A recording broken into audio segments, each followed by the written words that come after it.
যদি এই সংবিধানকে বাইবেল ধরে নেই, এই সংবিধানকে যদি গসপেল ধরে নেই, এই গসপেলের পুরোহিত অনুযায়ী যেভাবে ভ্যাটিকান সিটি চলে সেটা যদি আমরা ধরে নেই, তাহলে মাননীয় স্পিকার সেদিন বেগম জিয়া জেল থেকে বের হতে পারেন না। মাননীয় স্পিকার সেদিন বেগম জিয়া জেল থেকে বের হয়েছিল অভ্যুত্থানের জনরায়ের ভিত্তিতে। মাননীয় স্পিকার আপনারা বলছেন, আপনারা ঠিক সেই জায়গায় আপনারা সংবিধানকে আপনারা মানছেন যেই জায়গায় সংবিধান থেকে আপনারা বেনিফিটেড হবেন। মাননীয় স্পিকার, গ্রামের ভাষায় কথা আছে, বলতে চাই না, যে গাং পার হইলে মাঝি কোন দুলা ভাই। ছাত্ররা, আপনাদের নেতা কর্মীরা গত 17 বছর ধান খেতে ঘুমাইতে হয়েছে, ত্যাগ তিতিক্ষার মধ্য দিয়ে যেতে হয়েছে।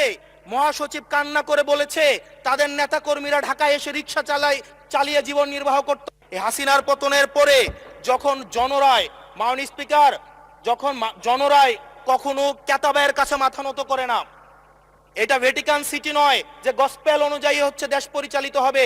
68% জনগণ তারা সিদ্ধান্ত জানিয়ে দিয়েছে এই সংবিধানের যেই বেসিক স্ট্রাকচারাল জায়গায় কোন জায়গাগুলোতে রিফরমেশন আনতে হবে।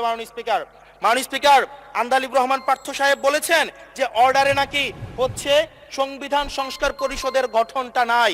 উনি যদি একটু পরিশ্রম করতেন, জাস্ট একটা পাতা উল্টাইতেন, একটা পাতা পরেই বলা হয়েছে সংবিধান সংস্কার পরিষদ গঠন যদি হেজযুক্ত